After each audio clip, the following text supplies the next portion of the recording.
हरिओम तत्सत। हरिओम तत्सत। हरिओम तत्सत।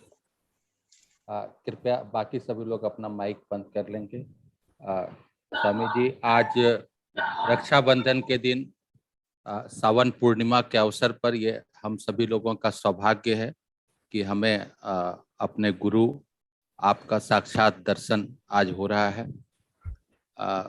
इस कोरोना की अवधि में पिछले 1-1.5 सालों में सभी लोग मन, मस्तिष्क, स्वास्थ्य सभी दृष्टिकोण से एक क्राइसिस के दौर से गुजर रहे हैं। एक अवसाद का क्षण आता है सबके पास, और इसमें सबका सहारा केवल आध्यात्म, योग एवं गुरु का साथी हो सकता है। हम सभी लोग आज परम सौभाग्यशाली हैं कि आपका साक्षात दर्शन एवं आपके सत्संग का हमें लाभ प्राप्त हो रहा है। तो अब आप अपना प्रारंभ करें। हरिओम तत्सत। आज आप सबको देख करके हमें बहुत ही प्रसन्नता हो रही है। बहुत से जाने पहचाने लोग भी यहाँ पर उपस्थित हैं। सबको हमारा हरिओम। चूंकि इस कार्यक्रम का प्रसारण पूरे दुनिया में हो रहा है, हम अंग्रेजी में बोलें या हिंदी में बोलें?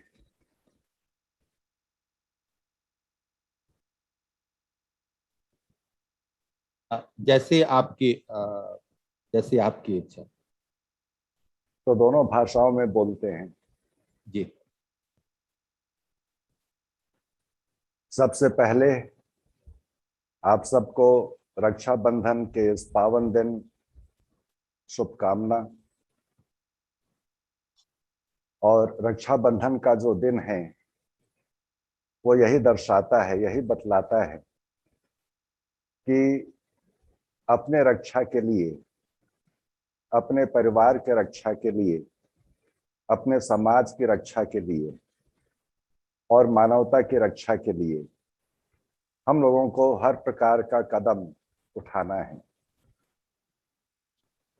और यह प्रासंगिक है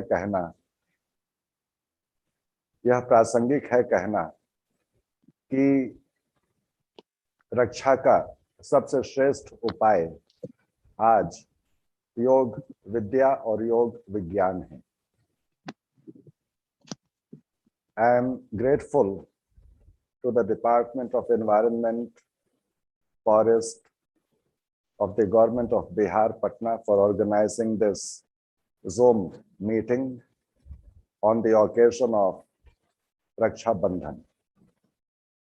Today is a very special day.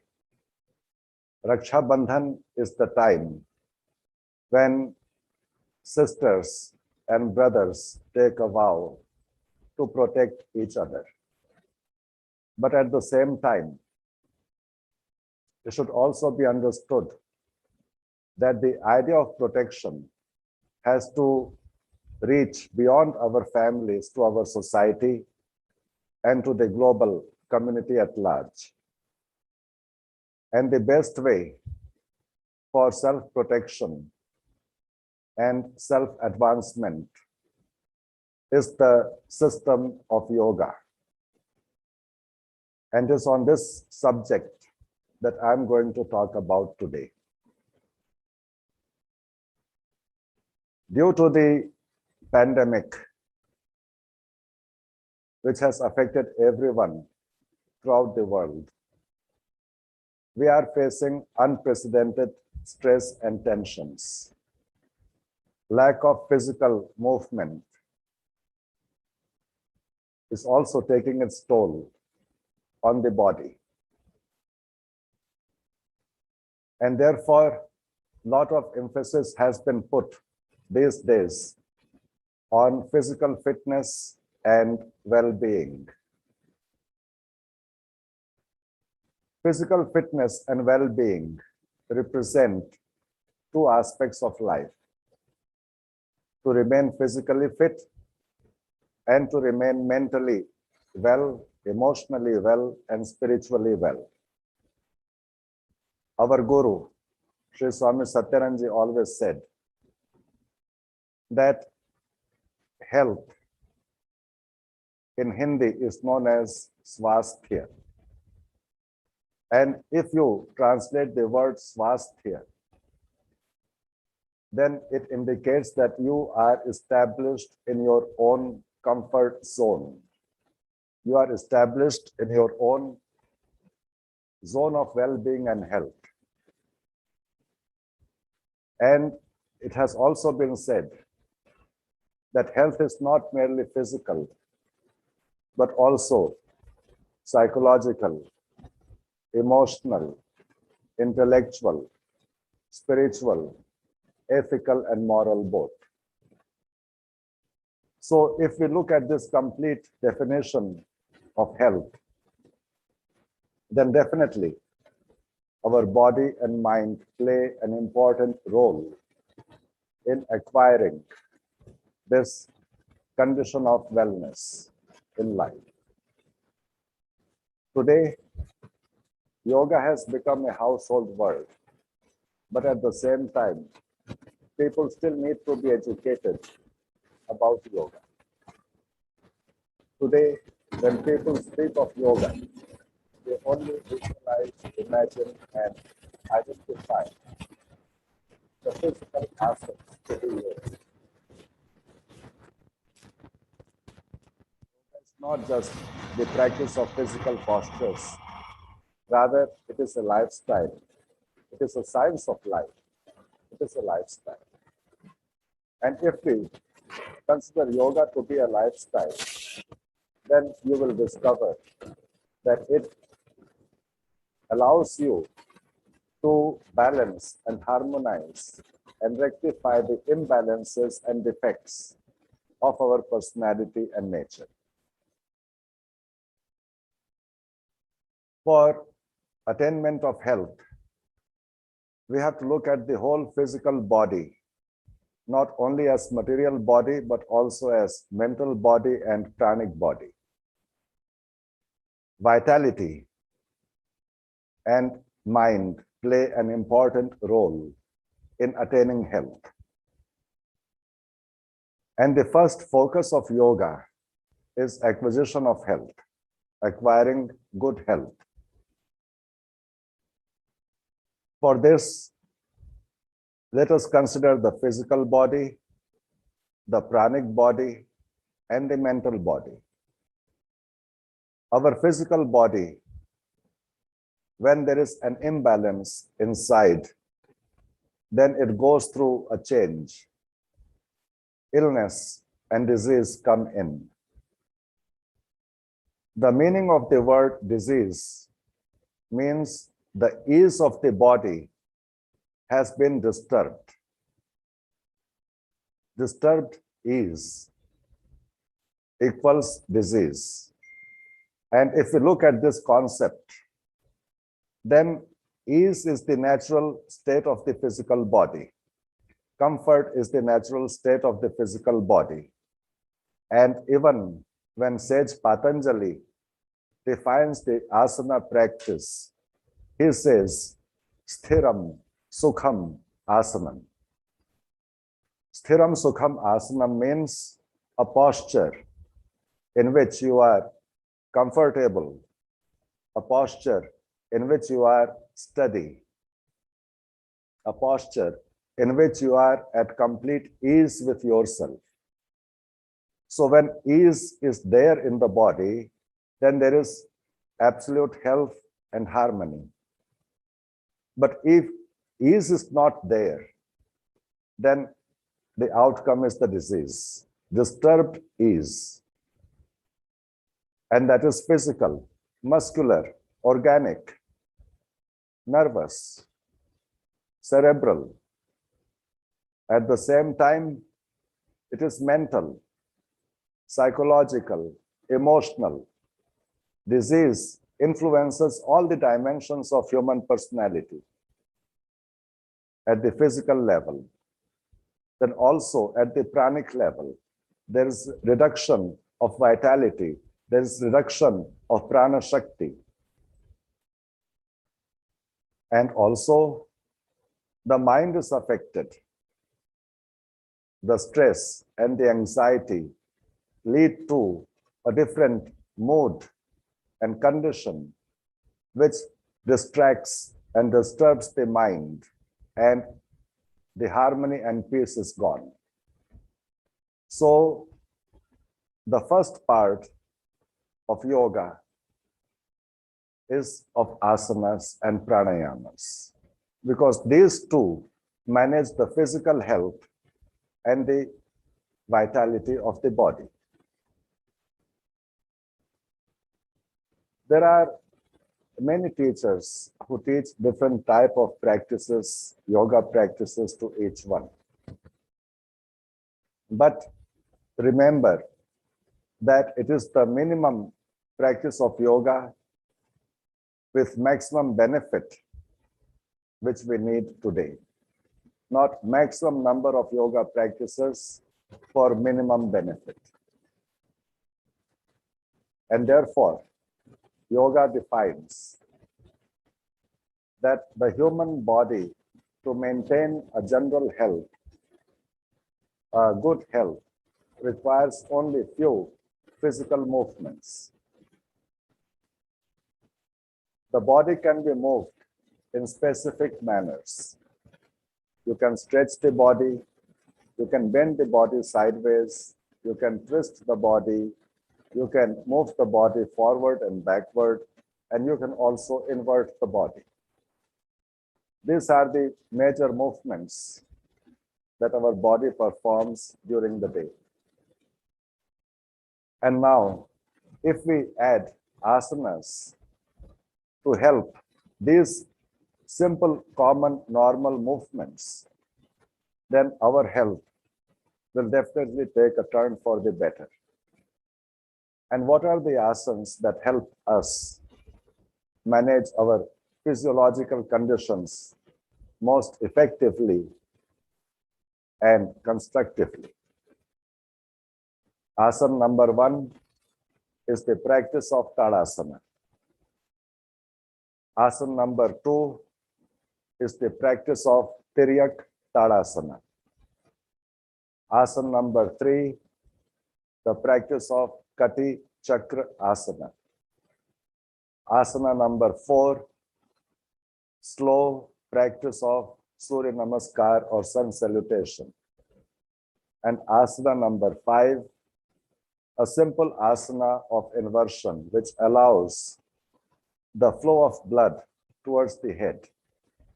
An asana like Viparit Karani Asana or Sarvang Asana. And this group of 5 asana is more than enough to give you the feeling and the experience of total health. And not more asanas need to be done. These simple practices can be performed by everyone, young, middle-aged, or old, male or female, doesn't matter, because they are very common practices, and without any danger, they can be performed by everyone. If you are already having some cardiovascular problems, then definitely you need to seek guidance from the doctors. But otherwise, these practices are more than enough to give you total and complete health. After the physical practices are performed, 2 pranayamas should be performed regularly. The first one is known as Nadi Sodhan Pranayama, or the alternate nostril breathing. You breathe in, just visualize, just imagine, even sitting on your chair, in the car, on your bed, on your sofa. You don't even have to close the eyes. If you close, so much the better. But even with eyes open, if you simply visualize or imagine that you are breathing in through one nostril, breathing out through the other nostril, breathing in through the one and out through the first, in, out, that is one round. left in, left out. Sorry, left in, right out, right in, left out. That is one round. If you are able to practice this pranayama by increasing the length of breathing, by deepening your breath, by breathing in slowly, you will feel a lot of vitality, which is physical and psychological. Because this pranayama helps to realign the nervous system, the agitations of the nervous system, and activate the pranic flow in our system. And the second practice of pranayama is known as Brahmary Pranayama. And it is a very simple one, but a very effective technique. In order to practice Brahmary Pranayama, you just have to plug your ears, the flap of the ear. Oops, wrong side. The flap of the ear. If you simply press the flap of the ear in to reduce the outer sounds from coming in, take a deep breath in, close your eyes, and while breathing out, you are humming.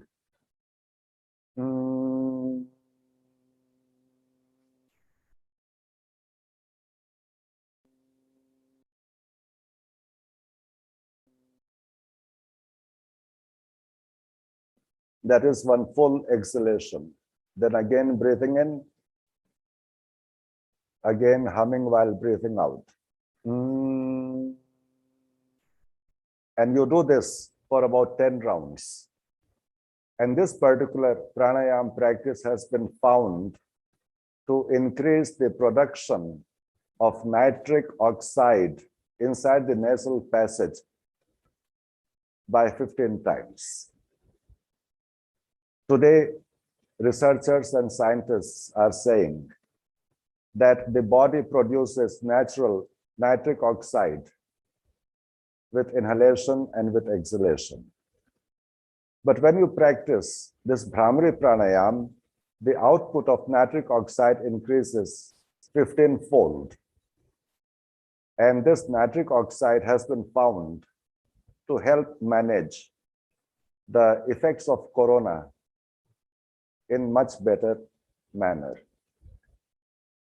So Nadi Sodhan and Brahmary Pranayama, along with the 5 asanas, are a must to keep a healthy body, to maintain the vitality of the body, and to maintain calmness of the nervous system and the mind. After the practice of pranayama, move into the practice of long Shavasana, relaxation. And relaxation is important because relaxation is not sleep. We think that when we sleep, we relax. Yes, the body relaxes when you sleep. Body is not moving. It is not active. But mind remains active even when you sleep. So many times when you wake up in the morning, you feel that you have not slept. You continue to feel exhausted and tired. Yoga says conscious relaxation is the best manner to achieve total relaxation of the body, the muscular, the nervous, the organical, the cerebral relaxation is experienced when you practice Shavasana. And Shavasana is a practice which is very simple. You simply have to lie down on your back, on your bed, or on the floor, with feet apart, arms beside the body, with palms open, fingers relaxed. Close your eyes and simply surrender the whole body to the floor. After some time, you the body to the floor and you feel that your body is relaxing. become aware of the natural breath. Observe the breath. Feel the movement in the abdominal region. When you inhale, see the expansion of the navel. See the rise of navel. And when you exhale, see the navel come down. So with breath, the navel goes up. With exhalation, navel comes down. The breath has to be slow and deep, slow and deep, slow and deep. And practice this for about 5 minutes. Just the expansion and relaxation of the whole body, breathing in and breathing out. As you inhale and the body expands, feel the body to be like a balloon getting filled with air. And as you exhale, the body relaxes. And feel the relaxation of the body. More and more every time you breathe out. And this is a very simple practice of Shavasana. And the fourth practice is of concentration.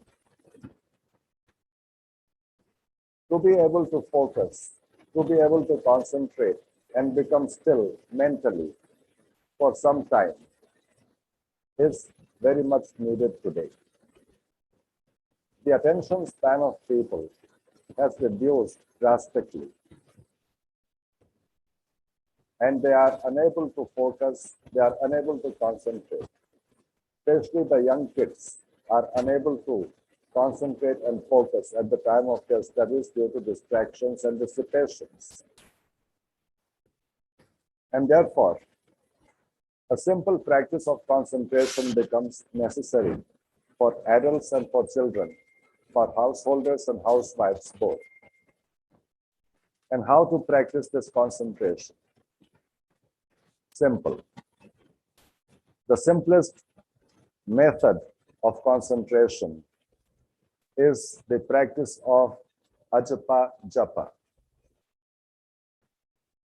Ajpa Japa is observing the flow of breath between navel and the eyebrow center. Just imagine that a tube moves from eyebrow center down to navel. And when you breathe in, see the air rise up this tube from navel to eyebrow center. And when you breathe out, see the air move down this plastic tube from eyebrow center down to navel. Slow and long breathing. And at the same time, as you breathe in, mentally say the mantra So, S-O. And when you breathe out, mentally say the mantra Hum, H-A-M. So, while inhaling, hum while exhaling. So, while inhaling, hum while exhaling. And practice this for 5 minutes. And this simple practice of concentration, breath awareness and mantra will help you focus your awareness and maintain the level of attention for longer period of time.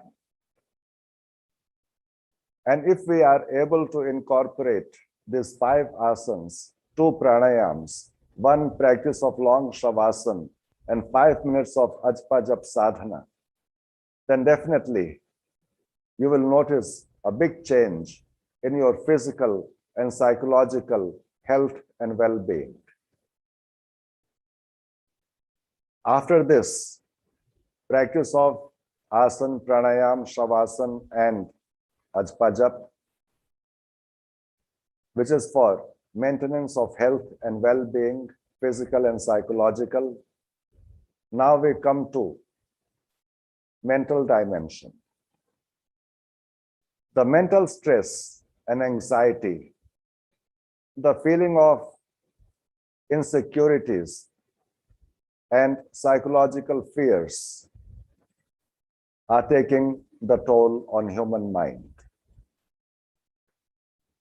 There is a lot of anxiety and irritation. There is a lot of phobia and worry. What will happen tomorrow? How do we manage this condition of mind? The best way to manage this condition of mind is by cultivating the quality of being happy. And believe me, if you can smile for 12 hours during the day, during your waking period of time, you will avoid a lot of stresses and anxieties. And smiling is the antidote to anxiety. Smiling is antidote to frustration, and smiling is also antidote to depression. And therefore, smile. The art of smiling in yoga is known as Manah Prasad. Manah Prasad means gift of the mind or gift to the mind, however you want to say it.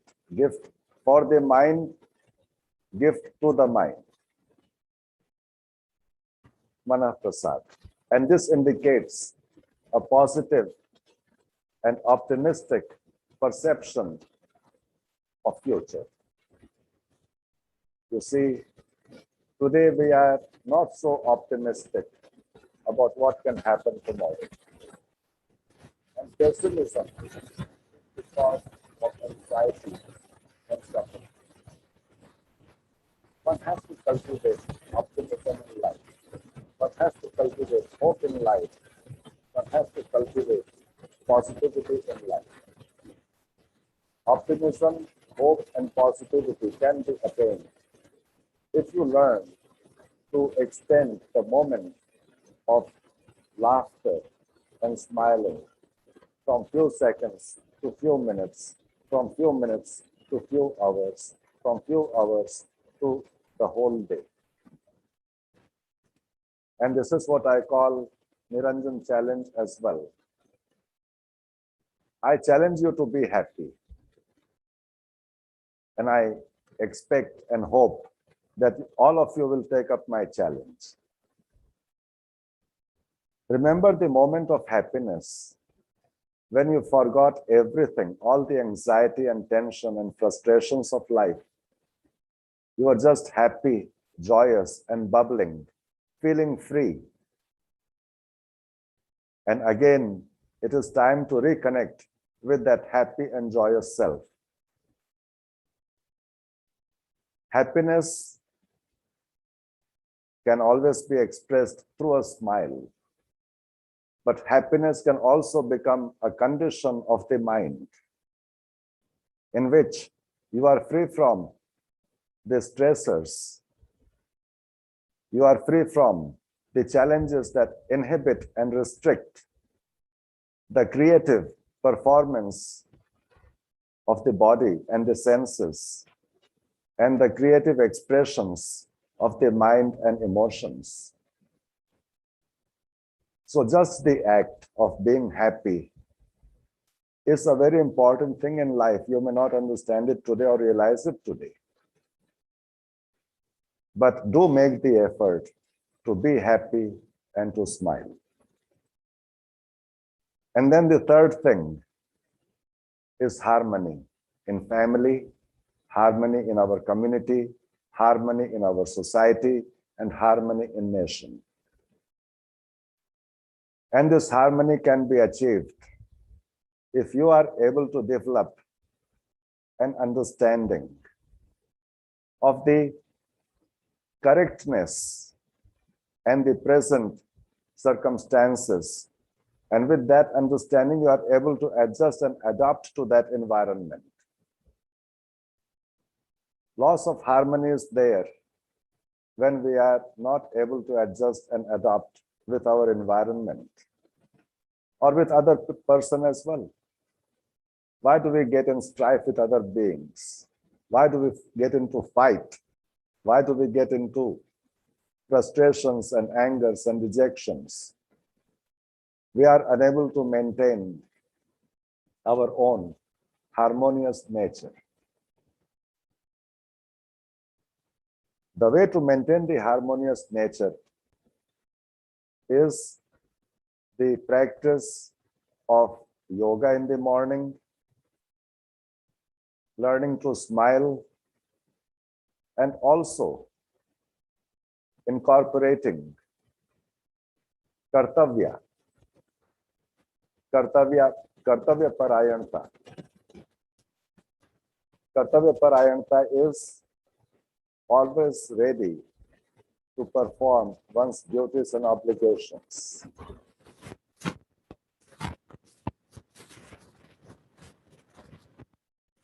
But always on the move to fulfill and accomplish your obligations. And this has to be done through attitude of karma yoga. What is karma yoga? The word karma is a very common word. Karma means action. Karma means performance. And we are all performing our karma from the time we take birth till our last breath. Our senses are performing karmas. Our mind is performing karma. The life is performing karma. But when we add the word yoga to karma, then karma takes a different meaning altogether. Harmony in karma. And how do you attain harmony in karma? The correctness of karma, the correctness of action, and being performed without any expectation, but as fulfillment of your obligation and duty, leads to enhanced awareness. And according to Sri Krishna, this enhanced awareness while performing the karma leads to inner purification, Atma Shuddhi.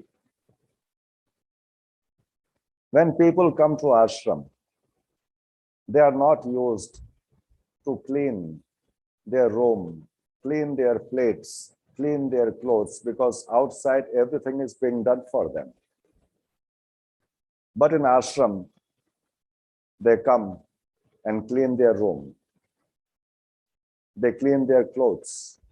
They clean their breakfast and lunch and dinner plates and mugs and glasses. They maintain cleanliness of the ashram. And when they go back from here, this culture goes back with them. And those people who were lazy to even put their teacup in kitchen, or lazy to even make their own bed after waking up, are now able to take responsibility for their life and their well-being. And that is karma yoga. People ask me, Swamiji, don't you ever get tired from doing the things that you do all the time? I said, no, I don't get tired. Because for me, every day is the new beginning. What I lived yesterday is not carried forward today.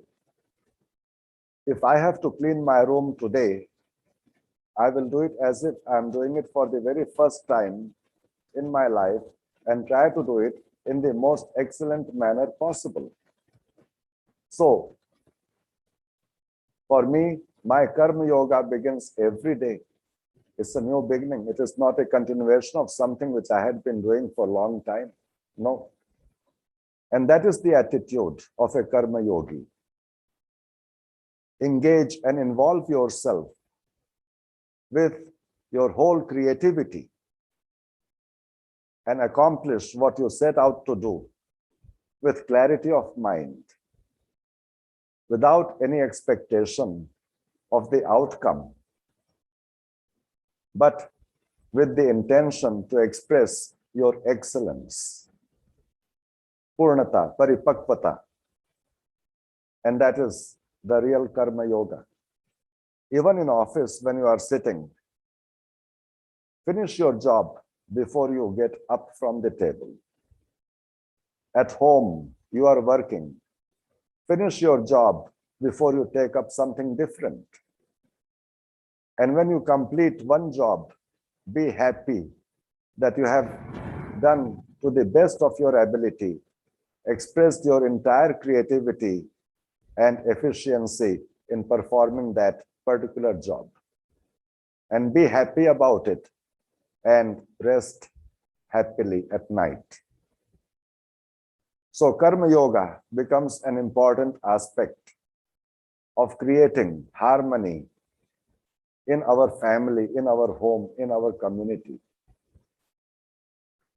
And another aspect of Karma Yoga is always try to extend a helping hand to people who need that helping hand. You are not only living for yourself. That is not the Indian vision.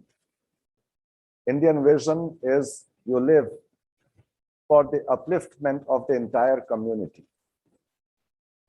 Vasudhaiva Kutumbakam. You are part of that entire global community. And your obligation is the upliftment of the total community. Be ready to give a helping hand to those in need. And that will also be your contribution for the betterment of your neighborhood and your society. And in this manner, if we are able to live the simple components of Karma Yoga in our day-to-day life, it will be a very big achievement. Second thing, incorporate some Jnana Yoga too in your life. People think of Jnana Yoga as questioning, who am I? I don't subscribe to that belief or philosophy. Even if I think, who am I? And answer myself, I am Brahman, how does that help me at all? In my daily life, it does not help me in any manner. So my understanding of Jnana Yoga is not an abstract inquiry of who am I am Brahman. No. My Jnana Yoga is knowing oneself, my own limitations, my own strengths, and how I can manage my limitations and build upon my strength. That is my Jnana Yoga. And for this practice of Jnana Yoga, do one thing. Take 4 pages, 4 sheets of paper.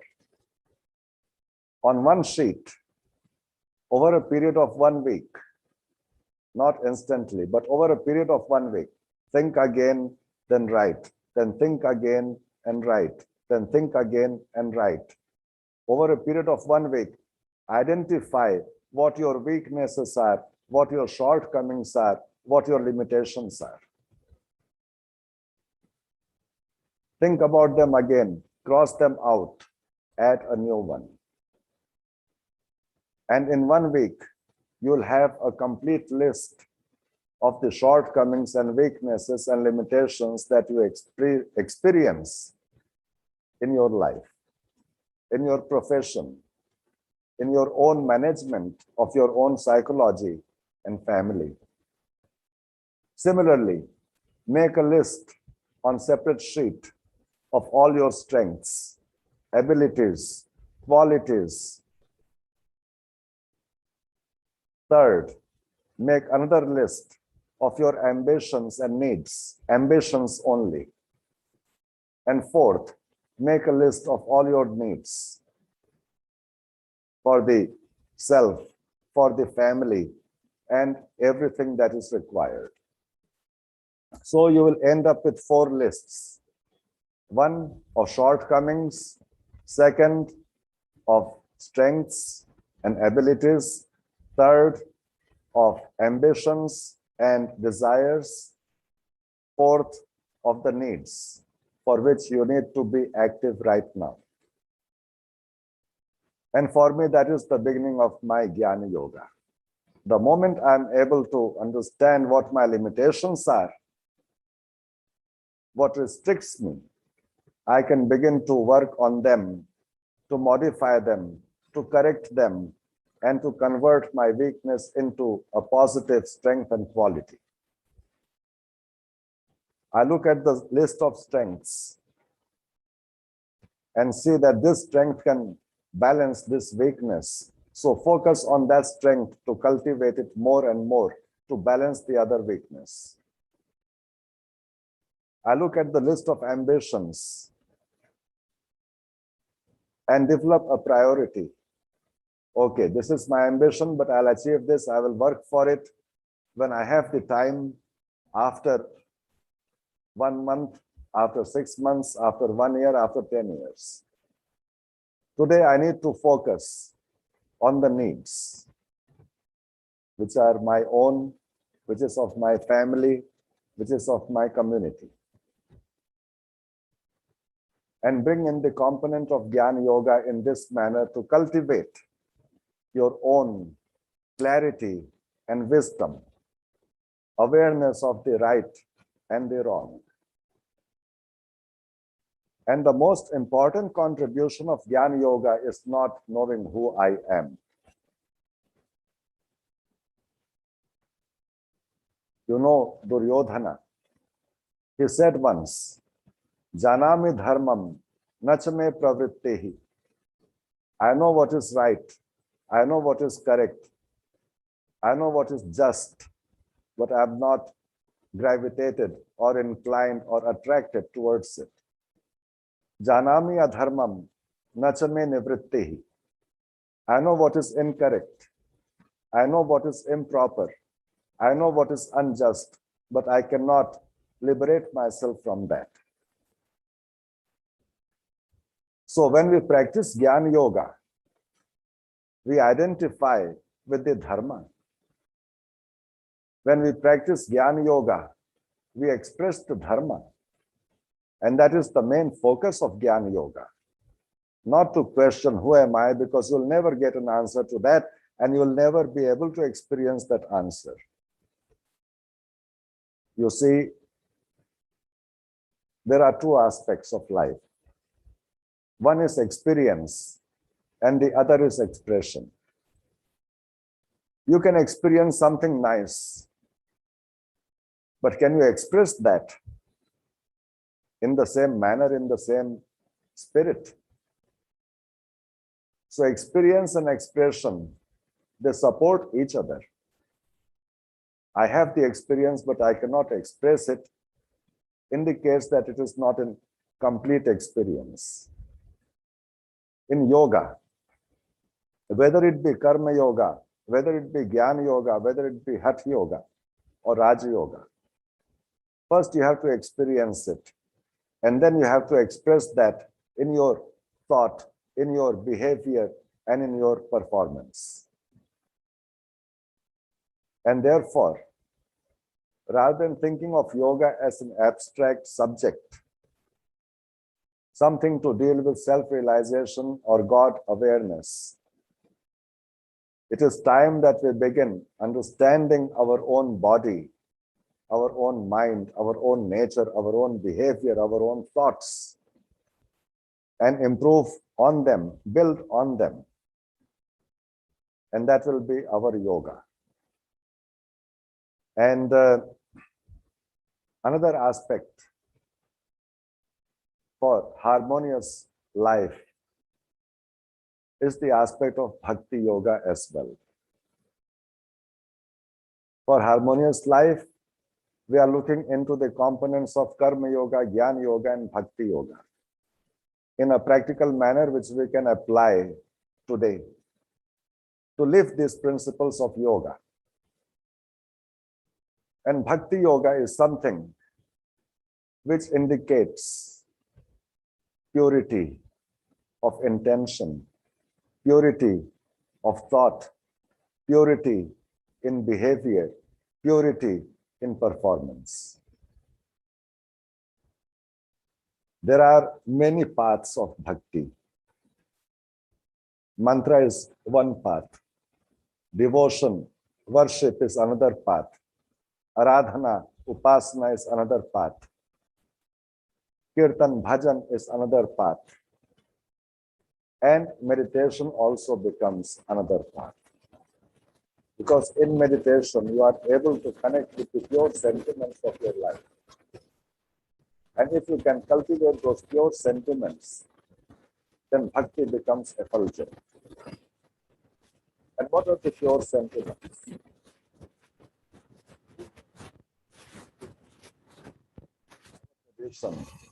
To develop the pure sentiment. The first instruction is daya, compassion.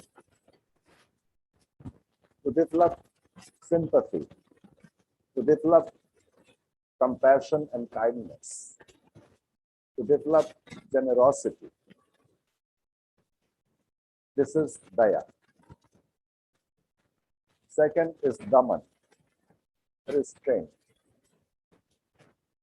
Restraint of the wild running senses and mind, which happens with the practice of yoga. All the yogas, when I speak of yoga, I'm not just meaning asana, as people think nowadays. But I speak of yoga, I mean the entire science of yoga, the subject of yoga.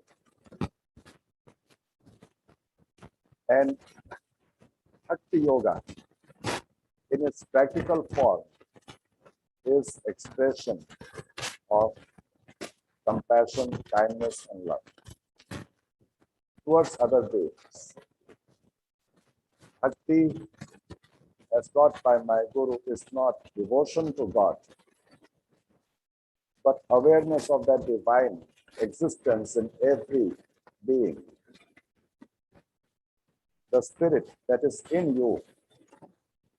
After all, you are able to experience your body because it is material. You are able to experience your mind because of thoughts and desires, expectations and fears, insecurities. But are we able to experience our own spirit?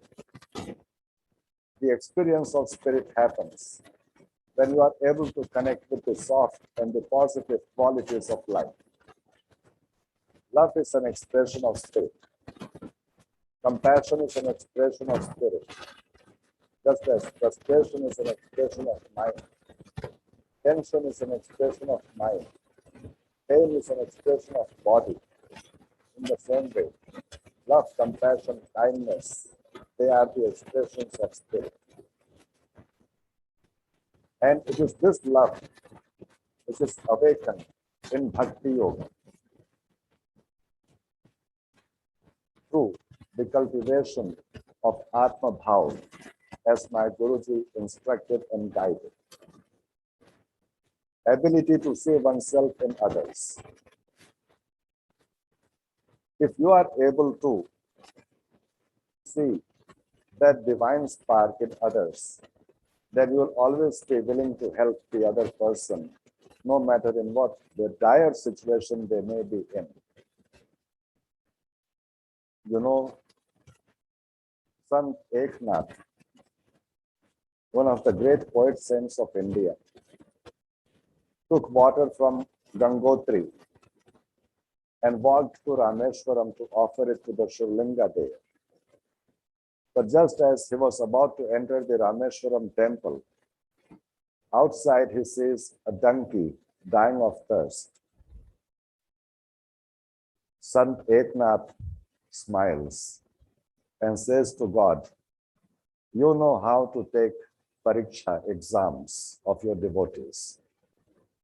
I had come with water to give you in the temple, but you are demanding water in the garb of a donkey outside the temple, and it is my honor to give you this water. And he gave the water, Ganges water, to donkey to drink and to quench his thirst.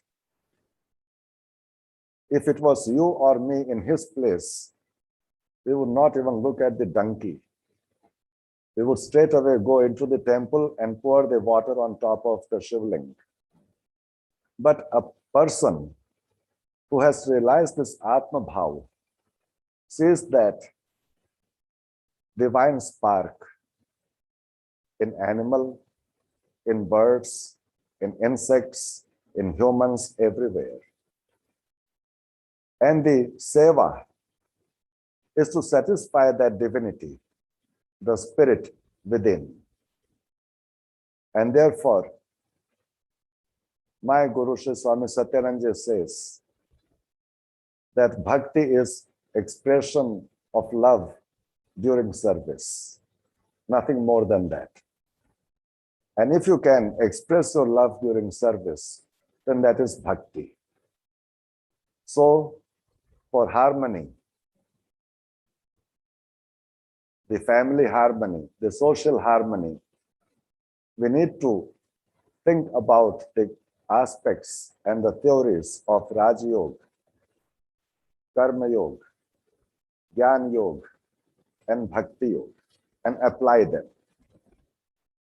For mental happiness, relaxation, Raj Yoga is important. Concentration, Raj Yoga is important. And as the outcome of the Raj Yoga, practice Mana Prasad is the result, the fruit of perfection. And for the physical body's health, asanas, pranayamas, relaxation, and concentration techniques are enough.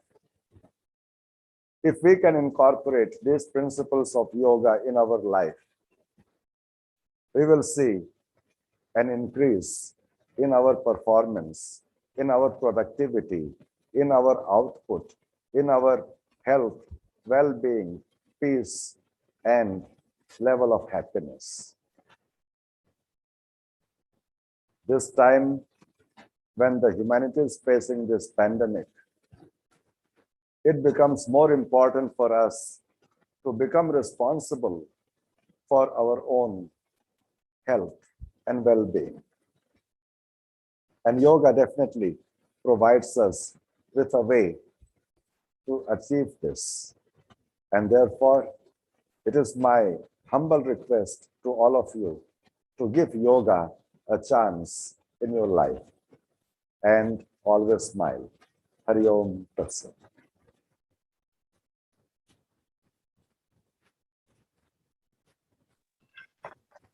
अब बोलिए क्या चलता हूँ। एक योगा पर discourse चल रहा था, भाषण बड़ा अच्छा, अभी भी स्वामी जी सुन रहे थे उसी में। शिवरूपानंदा फ्रॉम चेन्नई। हाँ शिवरूपानंद जी, हरिओम, कैसे हैं आप?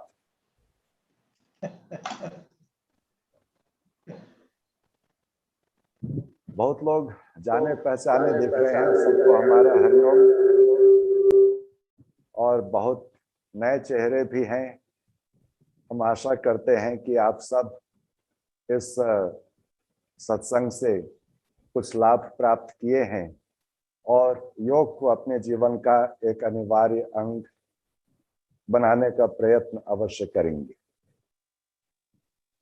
और साथ ही साथ आपको हम निमंत्रित करते हैं अपने biharyoga.net में जाकर जो कार्यक्रमों का संचालन डिजिटल मीडिया के थ्रू हो रहा है उसको देखें और उसमें भी हम लोगों के साथ शामिल हो जाएं। तो ये आप सबको एक निमंत्रण है। biharyoga.net और दूसरा वेबसाइट है satyamyogprasad.net। इन दोनों में जाकर के योग के जो कार्यक्रम हो रहे हैं, योग की जो शिक्षाएं चल रही हैं ऑनलाइन, उसमें भी आप शामिल हो सकते हैं। और इस प्रकार एक सकारात्मक जीवन का निर्माण हम लोग करें, जिससे हमारे परिवार को, हमारे समाज को और मानवता को फायदा होगा और सभी का उत्थान होगा। इसी कामना के साथ हरिओम तत्सत। हरिओम तत्सत। हरिओम तत्सत। स्वामी जी, आज आपका आशीर्वाद पाके धन्य हुए। मुझे उम्मीद है कि बहुत शीघ्र फिर आपका आशीर्वाद, आपका सत्संग प्राप्त होगा। अपने विभाग की ओर से, हम सभी की ओर से जो आज इस कार्यक्रम से लाभान्वित हुए हैं, आपको सत सत प्रणाम। और आपको तथा आपको और आपके विभाग को बहुत बहुत साधुवाद कि आपने इस प्रकार का कार्यक्रम का आयोजन किया है और बहुत लोग इसे देख रहे हैं, और हमें विश्वास है कि बहुत लोगों को इससे प्रेरणा भी मिलेगी। तो आपको बहुत बहुत धन्यवाद इस कार्यक्रम के प्रसारण के लिए। हरिओम। हरिओम। हरिओम स्वामी जी। हरिओम। हरिओम जी। हरिओम हरिओम स्वामी जी। हरिओम स्वामी जी। हरिओम स्वामी जी। हरिओम स्वामी जी। नमो नारायण। जय हो। हरिओम स्वामी जी। नमो नारायण। जय हो। Hariom Swami ji. Hariom Swami ji. Swami ji so blessed I am and so blessed। Hariom Swami ji. Hariom Swami ji.